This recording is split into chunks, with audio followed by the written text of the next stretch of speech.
Bueno, en esta charla vamos a hablar sobre fenómenos de superficie y con esto se cierra el último capítulo de la materia de físico-química que se dicta en la licenciatura en física de la Universidad Nacional de Rosario. Lo que primero vamos a introducir es el concepto de tensión superficial, un fenómeno que ocurre cuando la superficie es dominante respecto al volumen. Hay dos situaciones de tensión superficial. Generalmente ocurre cuando hay una diferencia de fase.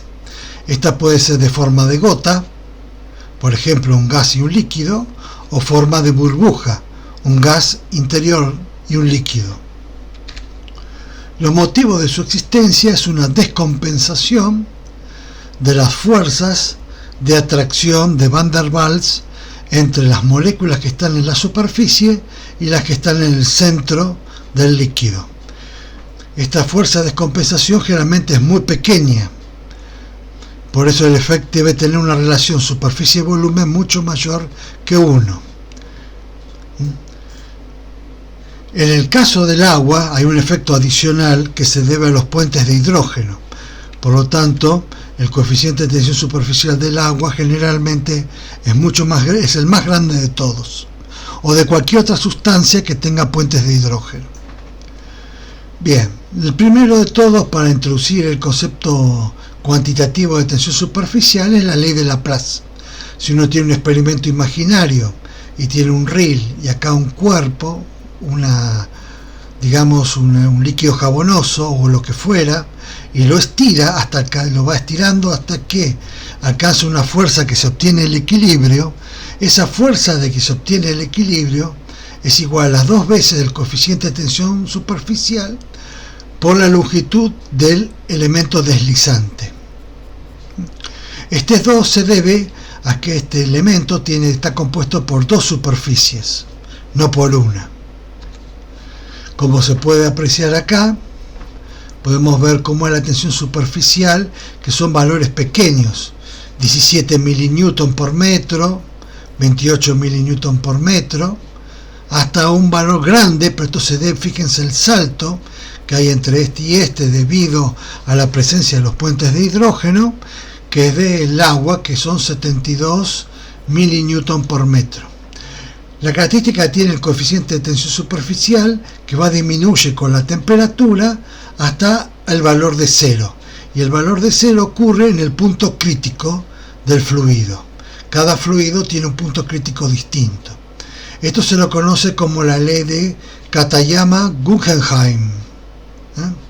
El coeficiente de transición es 11/9, este es el exponente crítico. Y la temperatura crítica depende del fluido. Esto es una, como vuelvo a repetir, es una transición de segundo orden. Hay otra visión que se llama la visión energética, en la cual lo que produce la tensión superficial es reducir al mínimo la energía de la superficie. O sea, lo que hace es que se contraiga la superficie de manera de minimizar la energía por unidad de área. Entonces, de lo anterior, el trabajo, que es la fuerza por el desplazamiento, ahora supongo que voy a evaluar el trabajo que necesito para moverlo, va a ser en este caso la fuerza de la ley de Laplace, es 2 gamma por L, esto que está acá en la superficie desplazada, y queda esto, el trabajo de la fuerza de tensión superficial es 2 veces gamma por la variación de la superficie. Como la formación de superficie requiere energía, los líquidos evidentemente tratan de minimizar su área expuesta respecto al entorno que lo rodea. De ahí que la superficie de los lagos, mar en calma sean planas y los líquidos al caer tomen forma de volúmenes esféricos. Bien, en función de esto vamos a elaborar una formulación termodinámica para sacar las condiciones de equilibrio. Supongamos que tengo 2 interfaces, o puede ser en este caso curvas, o en un caso extremo, lo más chiquito de todo puede ser 2 interfaces planas, donde tengo acá la interfaz, que está afectada por la tensión superficial. Y tengo dos elementos del mismo compuesto. Y acá contengo el elemento que está afectado por la tensión superficial. Así que tengo acá dos interfaces. Para M1, diferencialmente, del primer principio, tengo la expresión. Para M2, del primer principio, tengo esta otra expresión. Para la superficie, ahora que el valor de la superficie es mucho mayor que el volumen, estos términos no aparecen, y aparece sumado el coeficiente de tensión superficial, porque evidentemente este coeficiente tratará de aumentar su energía interna, la energía interna. Bueno, como la entropía y la energía son variables extensivas, sumo todo y me queda una expresión que corresponde a todo el sistema. Ahora, como el volumen total es el volumen de 1 y de 2, porque en este caso cabe recordar de que el volumen de es prácticamente insignificante su aporte, operando me queda esta expresión.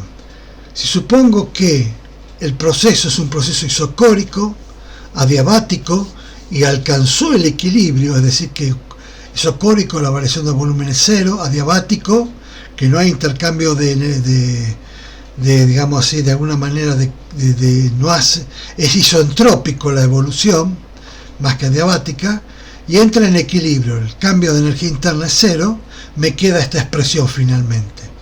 De esta expresión me queda esta otra expresión en que aparece la derivada del área respecto al volumen.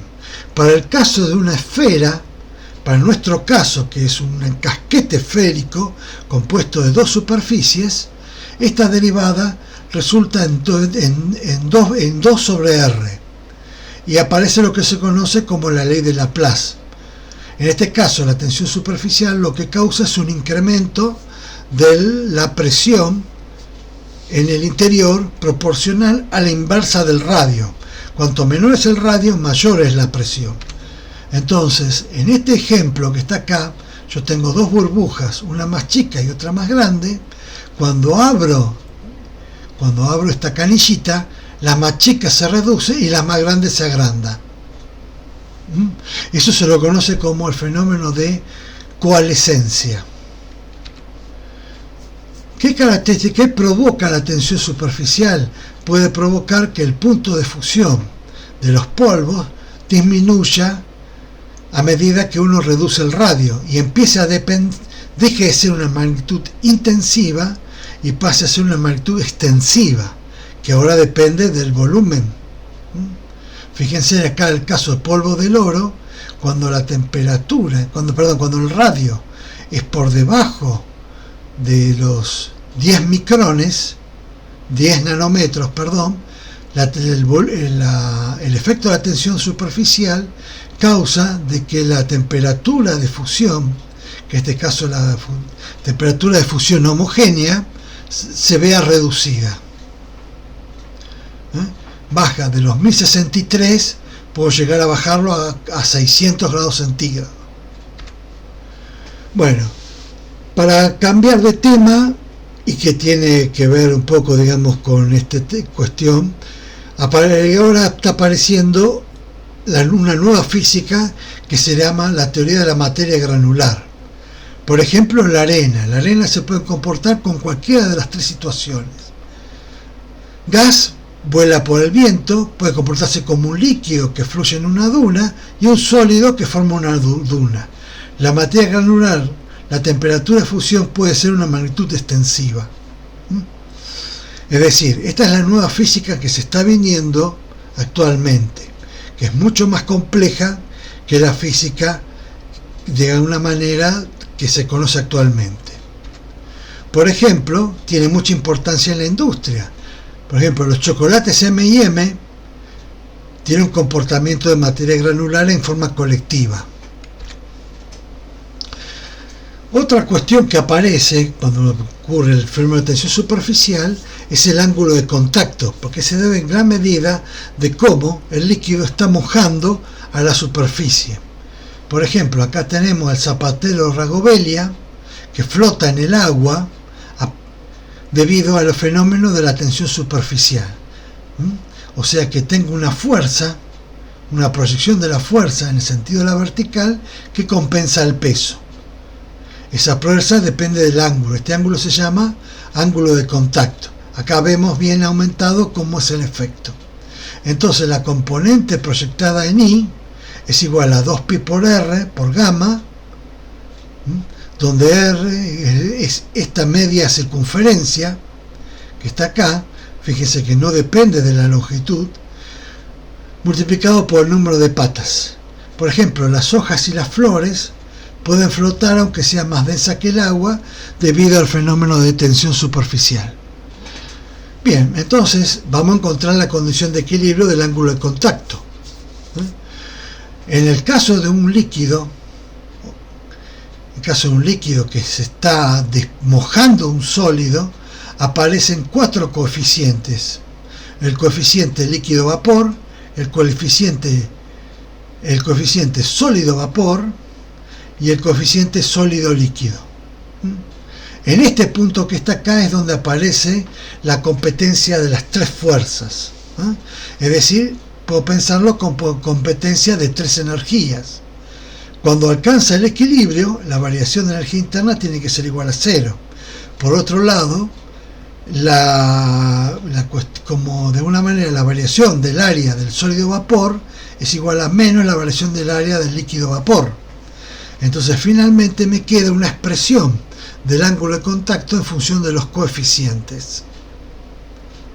Esto es una condición de vínculo entre el ángulo de contacto y los coeficientes. Entonces, el ángulo de contacto depende del líquido y depende de la superficie en la cual hace contacto. Por ejemplo, en caso de que el ángulo de contacto sea menor a 90 grados, se dice que el líquido moja. Y si el ángulo de contacto es mayor a 90 grados, se dice que el líquido no moja. Por ejemplo, mercurio con vidrio.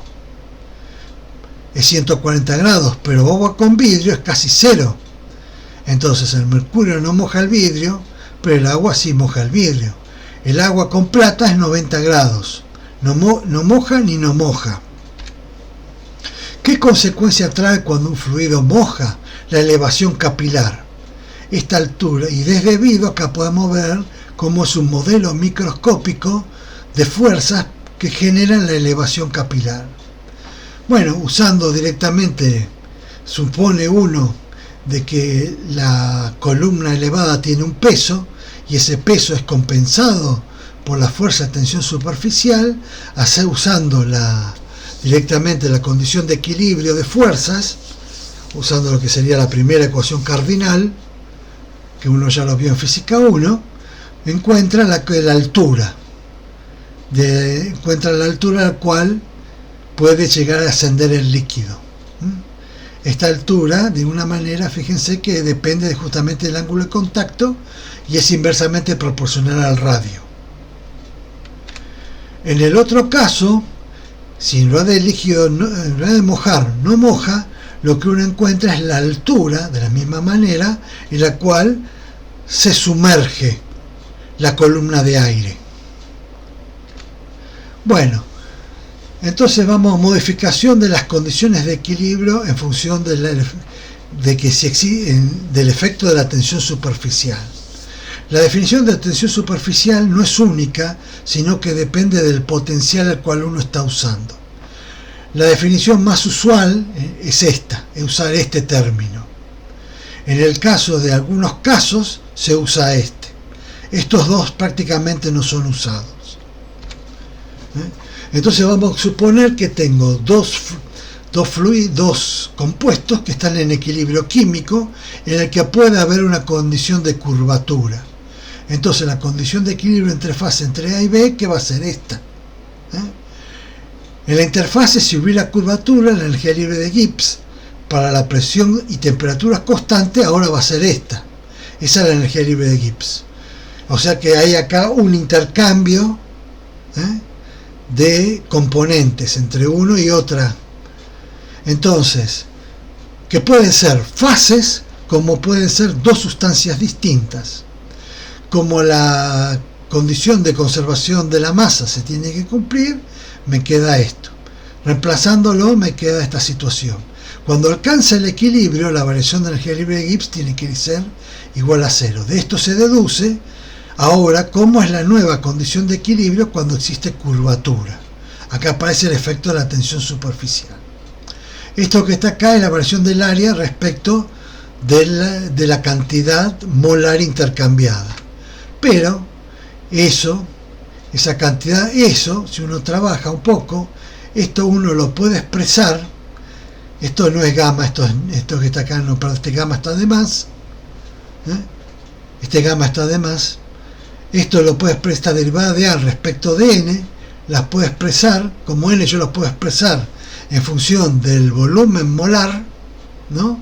El volumen específico molar, me queda la derivada de A respecto del volumen. Y eso no es otra cosa que la curvatura gaussiana.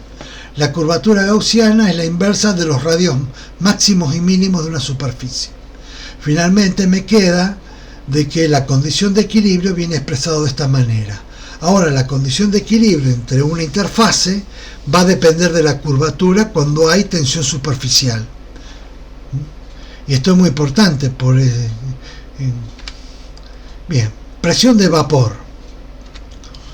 Bien, entonces, en función de esto, voy a encontrar cuánto vale la presión de vapor. En una superficie plana donde está en equilibrio la fase condensada con la fase gaseosa, ¿no? El potencial químico de la fase condensada tiene que ser igual al potencial químico de la fase gaseosa. El infinito se refiere a superficie plana. Ahora, la misma condición se tiene que cumplir cuando tengo curvatura, resto miembro a miembro. Entonces, sabiendo que tomando como el gas como un gas ideal, esta diferencia ahora la puedo escribir de esta manera, porque el potencial químico de un gas ideal es igual a RT por el logaritmo de la presión parcial. Va a haber una presión parcial diferente cuando tengo curvatura de que cuando está plana. Si no tengo gases ideales, esto se lo reemplaza por la fugacidad.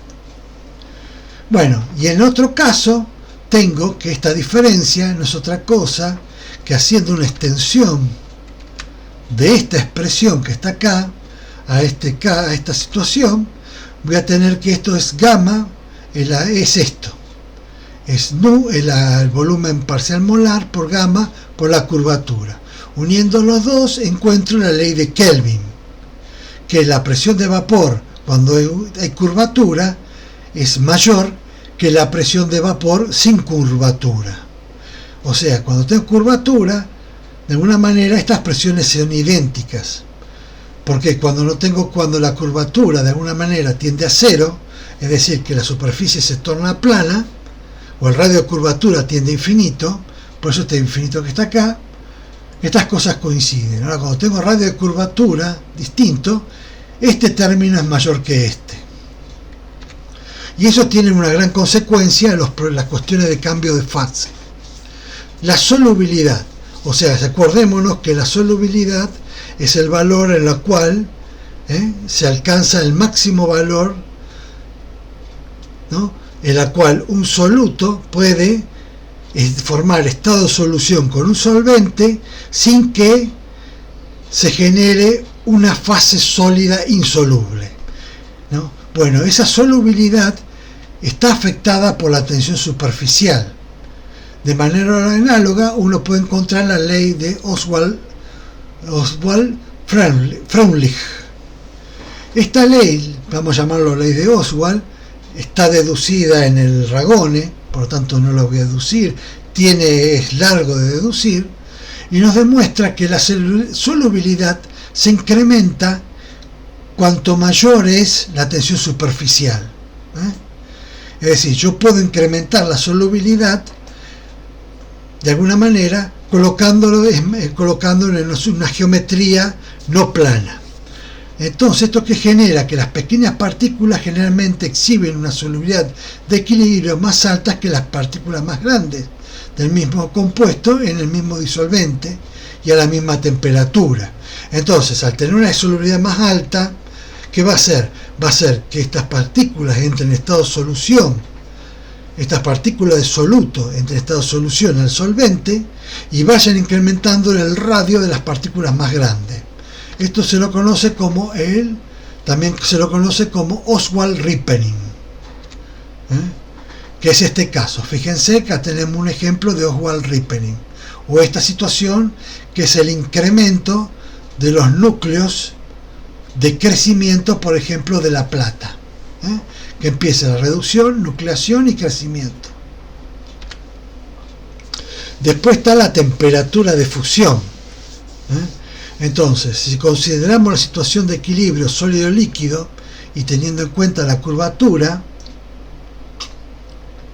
con lo que resulta, bueno, las tres condiciones ahora de equilibrio: el equilibrio térmico, equilibrio químico, y este es el equilibrio mecánico, en la cual ya tengo en cuenta el efecto de la curvatura.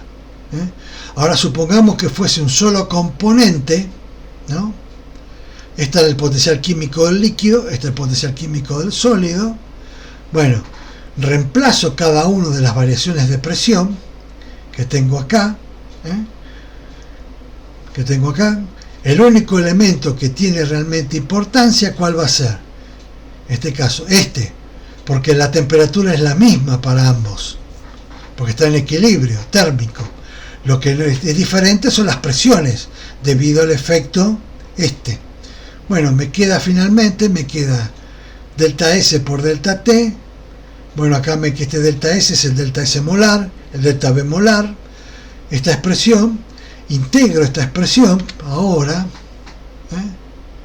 y voy a tener en cuenta que para simplificar se asume que no hay gradiente de presión en la vecindad de la esfera, o sea, la variación de la presión del líquido en la vecindad de la esfera la tomo prácticamente muy pequeña. Entonces ahora integro esta expresión teniendo en cuenta esto, y sé que la variación de entropía es igual al calor latente por la temperatura de melting, y me queda esta expresión. Esta es la que me da la reducción de la temperatura de fusión debido justamente al fenómeno de tensión superficial. Bien, una vez que vimos esto, vamos a encarar el problema de la nucleación, que es uno de los epítomes de todo esto, y después deducir las curvas C, que son de mucha importancia, especialmente en el tema de tratamiento térmico de materiales.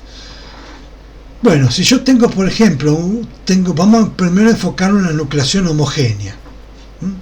O sea que acá el efecto es la nucleación que ocurre en el seno del fluido. Ocurre la competencia de dos fuerzas, de dos energías. La energía de tensión superficial, que lo que tiende es aumentar con el radio, porque lo que está provocando es que se reduzca el radio. O sea, ¿cuál es la condición de equilibrio? Es que reducir la superficie.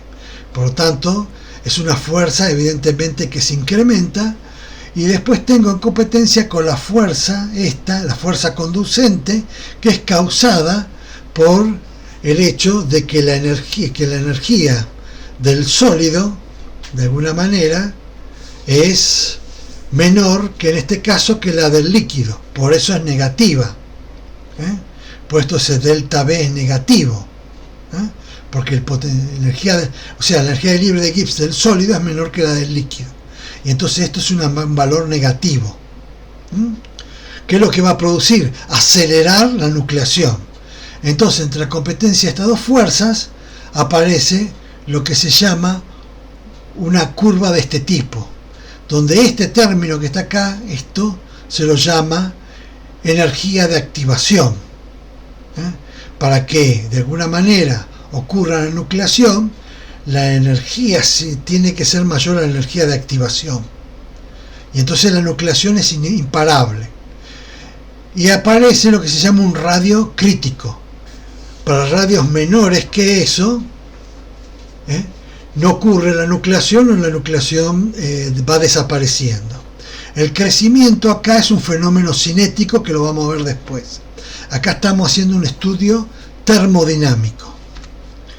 Entonces, la visión energética, que es la que vamos a encarar ahora, escribimos la energía libre de Gibbs de estos dos fenómenos, vamos a buscar la condición de máximo, o sea que ocurre esta derivada igual a 0, y sacamos el valor del radio crítico y el valor de la barrera de activación. y todo va a depender de la temperatura de melting, que esta temperatura de melting no es la homogénea, es la heterogénea.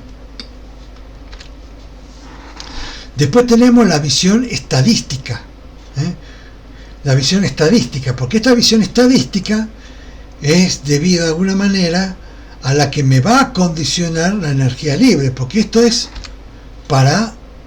de una manera para un núcleo. Ahora, yo tengo n núcleos, entonces evidentemente tengo una entropía configuracional, y esa entropía configuracional lo que me causa es una reducción de la energía necesaria para que ocurra la nucleación. Bueno, entonces la entropía configuracional es esta. Acá se está teniendo en cuenta el hecho de que yo estoy haciendo un snapshot de la distribución de las moléculas, o sea, esto lo hago en un instante de tiempo, que se escribe de esta manera, la entropía estadística. Este G sub R que tengo acá, donde yo tengo dos situaciones. Si R es menor que el radio crítico, lo llamo embrión, y si R es aproximadamente el radio crítico, ya se lo denomina núcleo, porque ya a partir de ahí una pequeña inestabilidad me lo genera automáticamente un núcleo que quiere crecer. Entonces yo tengo, por ejemplo, me voy a decir NB moléculas de líquido y NR embriones de núcleo, ¿no? Bueno, hago una cuestión configuracional de estos y me queda dado por esta expresión. La energía libre de cada núcleo, de alguna manera, o de cada embrión, no importa lo que fuera, pero en este caso de cada núcleo, viene dada por esta fórmula, donde ahora yo lo que hice fue, de una manera, transcribir esta expresión en función del radio crítico. Entonces viene dado expresado de esta manera. Bueno, es esta energía que está acá. Esto lo multiplico por el número de núcleos. Acá le falta algún término de temperatura. Acá está mal, le falta un término de temperatura. Es K por T. Bueno, de alguna manera, perdón, voy a hacer una pequeña suspensión. Retomando lo que estábamos hablando, ahora sí corregí esto, aparece ahora K por T. Bueno, entonces, perdón por la interrupción, entonces ahora la variación de energía libre, ahora sí teniendo en cuenta el fenómeno que tengo acá de la entropía de configuracional que me reduce el valor de la energía libre del conjunto, no de uno sino del conjunto, y suponiendo que el número de NB, el número de moléculas de líquido es mucho mayor que el número de núcleos, ¿no? Y usando la fórmula de Stirling y de vuelta planteando la condición de máximo, obtengo esta ecuación que está acá, donde me da el número de, directamente el número de núcleos, ¿no? En función de la cantidad de partículas de solvente. Acá aparece el delta GR, que es este que está acá, de cada uno de los núcleos. Bueno, el valor mínimo que puede alcanzar esto, evidentemente, es 1. A partir de 1 sigue. Si es menor que 1, esto es como si fuera un 0. Entonces, yo lo que tengo que pedir es que el logaritmo de NR sea mayor o igual que 0, ¿no? Entonces, teniendo en cuenta cuánto vale esto, esta expresión que está acá, ¿no? Puedo obtener, bueno, despejando, cuánto vale la temperatura en función del radio, teniendo en cuenta el comportamiento estadístico. El radio se lo puedo obtener cuando ocurre cuando NR es igual a 1 y NB puedo tomarlo igual al número de Avogadro. Despejando de acá, esto permite obtener el T sub R. O sea, este es el T sub R para el cual se produce un núcleo por centímetro cúbico. Bien. Entonces, ahora voy a combinar ambas situaciones, la cuestión estadística con la cuestión termodinámica.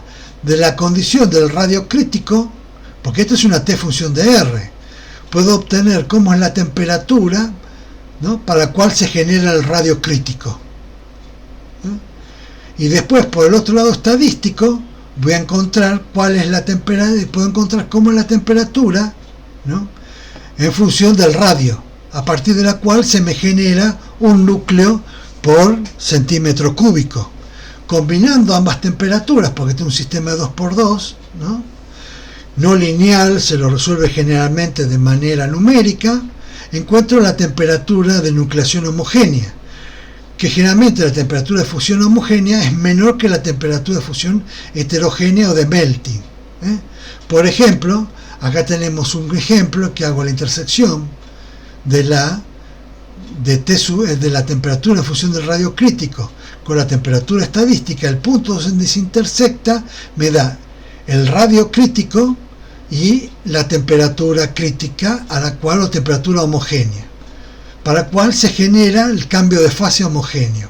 Para el caso del níquel, esta temperatura es 1324 grados centígrados. Y el radio máximo de los embriones es 8,8 Armstrong. Experimentalmente es 1400 grados centígrados. O sea, con esta teoría se obtiene, dentro de todo, un 5% de error. Bueno, después se tiene la nucleación heterogénea. Cabe destacar que la homogénea ocurre en el seno del líquido, mientras que la heterogénea ocurre en los dos lugares donde ocurre ángulo de contacto o superficie de contacto.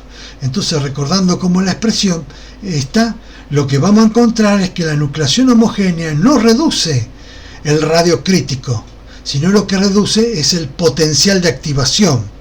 Prácticamente hasta lo puede llevar igual a cero. Con lo cual, si yo encuentro de que ahora tengo en cuenta el potencial de activación, esa energía va a ir reduciéndose. Y al reducirse esa energía, prácticamente la temperatura tiende a la temperatura de melting. La homogénea tiende a la temperatura heterogénea. Un ejemplo de nucleación heterogénea es acá. Vemos dos anillos dentro de agua gaseosa y los núcleos en las burbujas no se forman en el seno del líquido, sino en la superficie de los anillos. Bien, entonces para encarar el problema de nucleación heterogénea, bueno, supongo por ejemplo un lugar donde tengo dos fases, alfa y beta, tiene un radio, la muesca es una muesca radial, ¿no? Sobre una pared. Acá voy a analizar la competencia ahora, porque ahora lo que tengo que tener en cuenta es que a la energía libre de Gibbs, debido a la superficie, voy a tener en cuenta ahora la competencia de los tres coeficientes, teniendo en cuenta esta condición de vínculo que habíamos sacado antes. Bueno, para la fase beta tengo esta superficie, para la fase A, para la otra tengo esta. Esto es fácil de deducir por una cuestión de alguna manera geométrica. Cabe recordar de que si θ es mayor que pi sobre B2 no moja, y si θ es menor que pi sobre 2 moja, porque si no moja es peor, aumenta la energía. Entonces, en cambio, si moja, la disminuye. Si aumenta la energía, no, entonces ahí va a prevalecer la homogénea sobre la heterogénea. En cambio, si moja, va a prevalecer la heterogénea sobre la homogénea. Bueno, trabajando encuentro esto. Entonces la variación de la energía de superficie es la misma que la anterior por el factor factor de forma. Este factor de forma, si uno lo trabaja, es esta expresión. Fíjense que esta expresión en función del ángulo, ya para ángulos menores a 30 grados, prácticamente hace que el aporte de la tensión superficial sea cero. Entonces, la transición es la temperatura de melting. Generalmente, por ejemplo, en el caso del agua, en la mayor parte de situaciones ocurre eso. Bueno, trabajando, fíjense, obtenemos la misma expresión, trabajamos, el radio crítico no se ve modificado, lo que se ve modificado es la barrera de activación. Es la barrera anterior por el factor de forma. Esto demuestra que el factor de forma tiende a caer, hace caer la barrera de activación. Bien, entonces, ahora vamos a plantear esto. Hasta ahora vimos el aspecto energético, el aspecto estadístico, pero no vimos los aspectos cinéticos. Bueno, acá un poco va a diferir de lo que hace el Ragone. Yo voy a hacer diferir de lo que hace el Ragone. El Ragone lo trata de explicar de una manera que para mí no es convincente. Yo lo voy a hacer en base a la teoría de Abraham y Kolmogorov, que es una teoría un poco más, digamos, más plausible. Entonces voy a definir lo que se llama la tasa de nucleación, que viene dada por la cantidad de núcleos por metro cúbico por segundo. Esto se llama la tasa de nucleación. Esta tasa depende de la fuerza conducente delta G. O sea, esa fuerza conducente es la diferencia que hay entre energía libre de Gibbs del sólido y del líquido. Esa es la fuerza conducente. Después tenemos la tasa de crecimiento del embrión. O sea, que sería de una manera, el embrión va a crecer, se forma el núcleo y sigue creciendo. Esto va de una manera en la variación del radio del embrión respecto del tiempo, dado en metros por segundo. Después tenemos el factor de transformación, que no tiene unidades, y que viene dado en % o en un número adimensional. Y después tenemos la tasa de transformación, que es la fracción de transformación por unidad de tiempo. Viene dado en 1 sobre segundo. Entonces, la tasa de transformación es una función de ¿qué?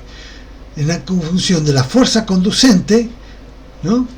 En función, de G, no de la fuerza conducente, de la tasa de crecimiento y de la tasa de nucleación. Hago una aproximación, supongo que es esto, para simplificar, es el producto de ambos. Después, por otro lado, tengo lo que se llama la ley de Abraham y Kolmogorov, que me dice de que la fracción de transformación, que depende de la temperatura y del tiempo, tiene esta expresión que está acá. Son funciones sigmoidales. Fíjense que para cada temperatura, en función del tiempo, tengo una distinta función sigmoidal, como se ve acá, en esta figura. Bueno, como vuelvo a repetir, esta es la fuerza conducente. Cuando estoy a temperaturas menores que melting, la temperatura de fusión, esta es la fuerza conducente.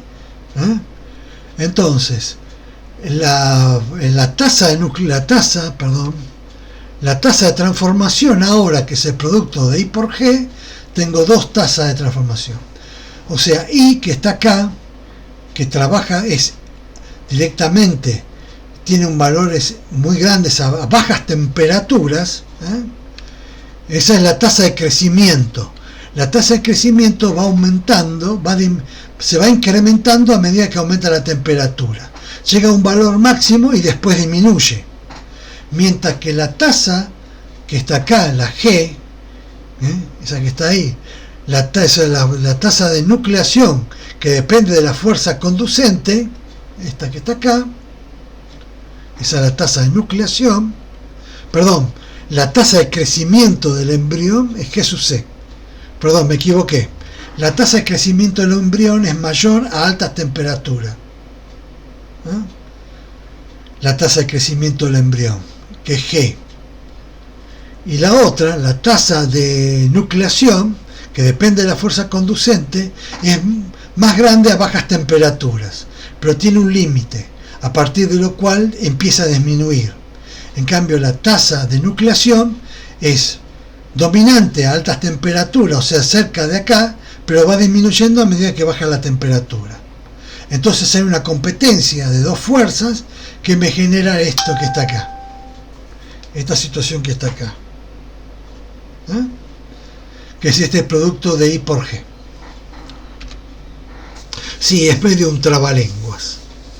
Bueno, entonces en base a eso uno puede obtener las curvas temperatura, tiempo, transformación o curva C. ¿Cómo es el algoritmo para construirla?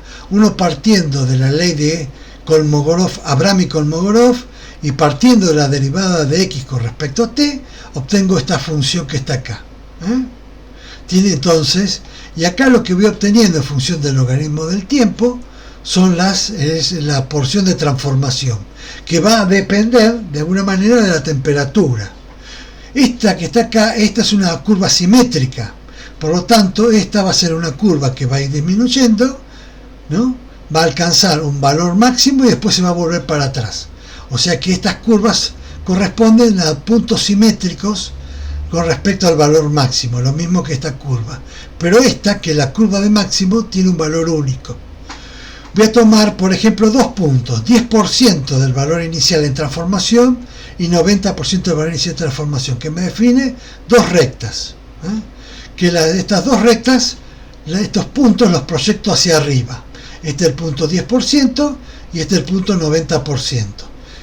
Bueno, entonces estos puntos los intersecto con este valor máximo de transformación y me hace este punto que está acá, para 90 y para 10. Tomo este que está acá, que tengo la mitad del valor, ¿no?, del punto de transformación, que corresponde, por ejemplo, supongamos, a esta curva.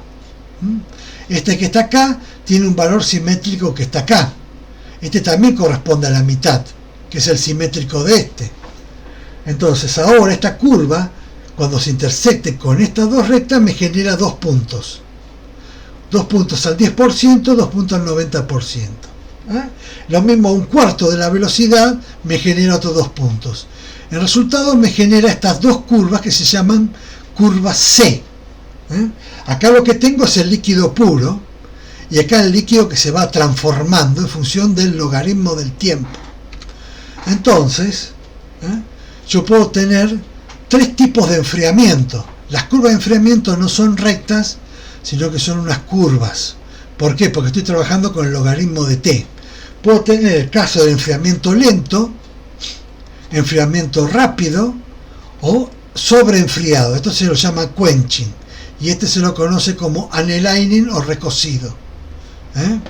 Entonces, en el caso del lento, domina el crecimiento por sobrenucleación y el grano es grueso. En el caso del enfriamiento rápido, domina la nucleación por crecimiento y el grano es fino. Y en el caso del quenching, se genera una vitrificación. Acá está el líquido fundido, lo enfrío muy rápido, ¿no?, y el líquido cambió a una fase que es un vidrio, una estructura vítrea. Cabe observar que estas curvas no llegan hasta el final, sino que más o menos se extinguen por acá, porque ahí se nucleó el 99%. Esta sí llega hasta casi el final, porque de alguna manera acá ocurre una transformación de fase cuando se cruza el punto eutéctico. Bueno, entonces repitiendo, acá vemos los tres tipos de tratamiento térmico. Uno lo calienta, lo deja a una temperatura mayor, una temperatura más alta, ¿no?, y después lo enfría. Puede tener el temple, el normalizado, lento, y el recocido o annealing. Después, generalmente, lo que se hace es, cuando se hace un temple, se lo hace un revenido para quitar tensiones internas, porque un temple siempre deja tensiones internas. Por ejemplo, en el caso de un acero, en el caso de los aceros, uno lo que hace es superar la temperatura eutectoide, entra a la fase 1 hora y media, se forma suficiente austenita, lo enfría y después le hace un recocido para eliminar las tensiones internas, o revenido. Vamos al ejemplo del tratamiento térmico de aceros eutectoides. Un acero eutectoide, para recordar que ocurre acá, en esta situación, al 0,8% de hierro, ¿no?, donde la transición entre la fase de austenita y de perlita ocurre sin que se aparezca acero alfa o ferrita. Esta es la tempesta en la línea eutectoide o punto de Curie. Entonces, aquí está la curva de enfriamiento, acá está por arriba del punto de Curie, tengo el acero gamma o austenita estable, y acá tengo la aparición de los distintos aceros. Acá tengo el 90% del consumo, acá el 10%, y si yo lo enfrío, por ejemplo, acá tengo lo que aparece en la transición de fase a martensita. Dependiendo cómo se ha hecho el enfriamiento, si es muy lento genera perlita, y si es muy rápido puede llegar a generar vainita. Bueno, entonces acá tenemos los tres tipos de enfriamiento de la austenita estable. Acá en el annealing, donde tengo que G es mucho mayor que I, grano grueso. Acá tengo la transformación normal, y acá tengo lo que se llama generalmente el templado quenching. El templado quenching me genera martensita. El problema con la martensita, evidentemente, que es que justamente es muy frágil, pero es la que se necesita, por ejemplo, para los ciertos aceros templados para que tengan la dureza del filo de corte. Cabe recordar que la curva de enfriamiento finaliza hasta que toda la sustenita se transformó en alguno de los elementos que se transforman. Entonces acá tenemos la austenita, por ejemplo, si yo tengo el oil quench, o sea el templado en aceite, aparecen con granos de ferrita. En templado en agua aparece toda martensita, acá aparece perlita, bueno, y acá aparece el otro tipo de los distintos enfriamientos y como la estructura de grano. Esto es importante porque de alguna manera esas estructuras de grano me dan los aspectos mecánicos del acero. Y para finalizar, algo moderno que es el sinterizado. En realidad la humanidad utilizó el sinterizado sin conocerlo completamente hasta casi la década de 40, donde era una cuestión netamente artesanal o semi-empírica. La cuestión se puso importante cuando se tuvo que hacer la industria de los reactores nucleares. Cabe recordar que la temperatura, recordemos de fusión, de acuerdo a lo que vimos antes, en este caso, depende del radio del polvo, ¿no? Depende de esta forma. Esta es la temperatura de fusión. Entonces, si yo tengo polvos muy finos, con una muy baja temperatura, puedo hacer que se fundan entre sí. Bueno, entonces el sinterizado tiene tres etapas. Tiene etapa 1 de comienzo, la etapa que comienza a fundirse en la zona donde tiene alto nivel de curvatura, que es donde se tocan los polvos, porque fíjense que cuanto este está más chiquito, tanto menor es este. Entonces, ¿dónde comienza la fusión? ¿Dónde se tocan? Después va creciendo, y la densidad teórica va incrementándose, hasta que queda totalmente la formación de los planos cristalinos. Este es el proceso de sinterizado. Y acá están las distintas etapas de sinterizado, que se pueden leer directamente de los PDF que de clase. ¿Cuál fue el motivo de la teoría, la perfección de sinterizado? Es la producción de óxido de uranio. ¿Por qué? Porque de alguna manera uno no va a fundir, no se funde directamente, no se usa uranio metálico, porque cuando ocurre la fisión se generan residuos de fisión que pueden comprometer mecánicamente a la barra de uranio metálico. Entonces lo que se usa es óxido de uranio, que tiene una estructura sin blenda. La estructura sin blenda no tiene todos los sitios tetraédricos ocupados, y en ese sitio desocupado es donde se van los residuos de la fisión nuclear. ¿Cuál es el problema? Las barras de óxido de uranio funden a 3150 grados. Entonces, en cambio, si se usa un sinterizado, se puede generar barras de uranio sinterizadas a 1100 grados. Entonces, el coste por kilogramo, cabe recordar que aumenta por cada 200 grados Kelvin que uno se excede a partir de los 1000. Entonces sería, como el uranio no solo es venenoso, sino puede ser muy inestable, conviene trabajarlos a baja temperatura. De es que se tuvo que estudiar muy bien la teoría del sinterizado, que no la vamos a dar acá. Acá voy a dar solamente una cuestión descriptiva. Bueno, acá está la etapa de transformación del sinterizado de fabricación de las barras de uranio. Vemos el mineral, primera conversión, enriquecido, aparece el polvo y después el sinterizado de barras. ¿Qué es el sinterizado? Bueno, un proceso que consiste en compactar materia en polvo hasta obtener una masa sólida mediante la aplicación de calor. A diferencia de los procesos de fusión tradicionales, el sinterizado no alcanza el punto de fusión del material, en cambio utiliza la difusión de átomos a través de partículas, etc., como vimos antes. Bueno, acá vemos una parte de industria de fabricación de sinterizado, ¿no? Y este sintetizado de polvo permitió la aparición de una nueva tecnología de fabricación de piezas mecánicas que requieren de un óptimo rendimiento. ¿Por qué? Porque el residuo de maquinado es prácticamente nulo, que se llama la pulvimetalurgia. Acá vemos las ventajas y las desventajas de la pulvimetalurgia. ¿Estamos? Bueno, creo que acá voy a cortar.